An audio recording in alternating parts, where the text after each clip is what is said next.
Halo anak-anak hebat, selamat pagi. Tetap semangat, berkah dalam untuk kalian semua. Bagaimana kabar kalian hari ini? Semoga senantiasa dalam keadaan yang sehat ya. Anak-anak, hari ini kita akan belajar tema 3, subtema yang ketiga, pembelajaran 3 dan 4. Untuk materi ini nanti bisa kalian lihat di buku paket halaman 97 sampai dengan 102. Untuk materi esensial yang akan kita pelajari hari ini ada dua muatan. Muatan yang pertama yaitu muatan PPKN.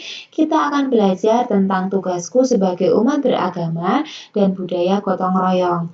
Sedangkan yang kedua, kita akan belajar muatan matematika yaitu bermain tukar uang.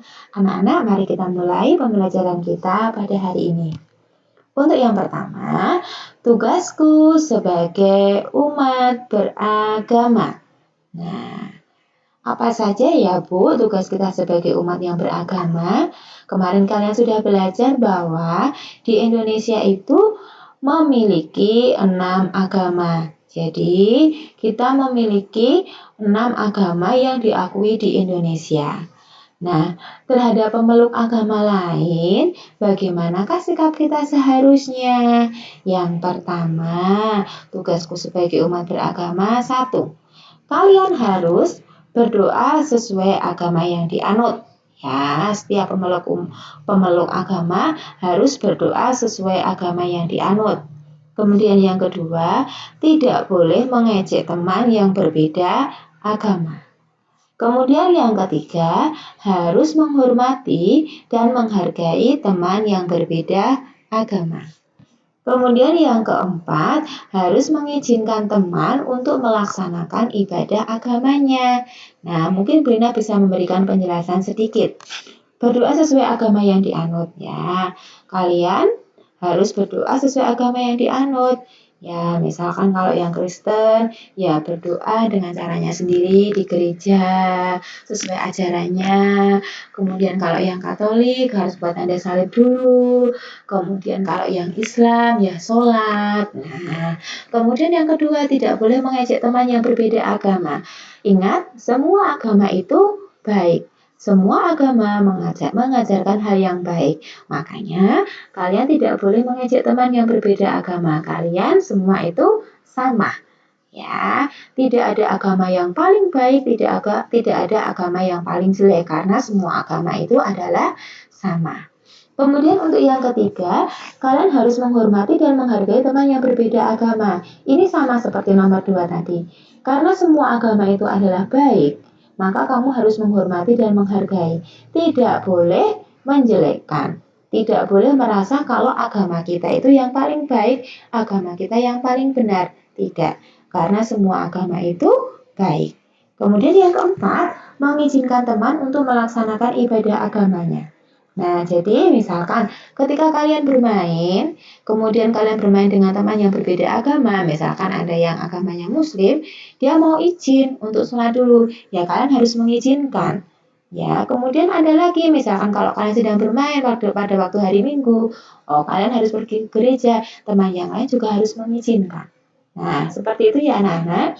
Jadi tugasku sebagai umat beragama itu 1, berdoa sesuai agama yang dianut, tidak boleh mengejek teman yang berbeda agama, menghormati dan menghargai teman yang berbeda agama, kemudian mengizinkan teman untuk melaksanakan ibadah agamanya. Kemudian untuk yang selanjutnya, kita akan belajar tentang budaya gotong royong. Budaya gotong royong itu artinya pekerjaan itu dilakukan secara bersama-sama, ada kerjasama di situ.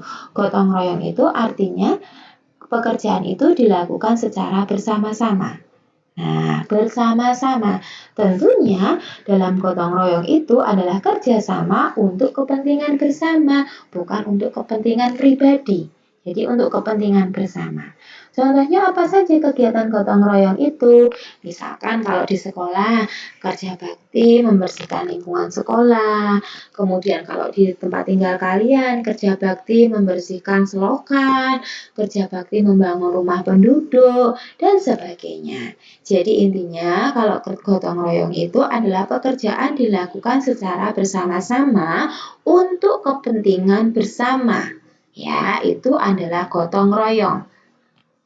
Nah, kemudian kita akan belajar bermain bertukar uang. Ini sama seperti yang kemarin. Kalau kita belajar tentang pecahan Rp500 bisa ditukar dengan uang logam apa saja. Sekarang kita akan bermain bertukar uang lagi. Sekarang, Lina mempunyai uang, ada uang logam Rp500, Rp500, Rp500. Ada 3. Kalau kita jumlahkan, ini uang ini nilainya adalah Rp1.500. Nah, kalau ini kita tukar bisa menjadi apa saja? Pertama, bisa menjadi uang pecahan kertas Rp1.000. Kemudian juga bisa uang ditambah Rp200-nya ada 2. Kemudian ada Rp100-nya 1. Nah, kalau ini kita jumlahkan, ini nilainya juga sama dengan Rp1.500. Ya, Rp1.000 ditambah Rp200, ditambah Rp200, ditambah Rp100, ini nilainya sama dengan Rp1.500. Kemudian lagi, nah ini uang Rp1.500 tadi kalau ditukar bisa menjadi apa saja? Bisa menjadi seperti ini anak-anak. Rp200, Rp200, Rp200, Rp200, Rp200, Rp200, Rp200, dan Rp100. Ini uang logam yang Rp200 ini nilainya ada 7.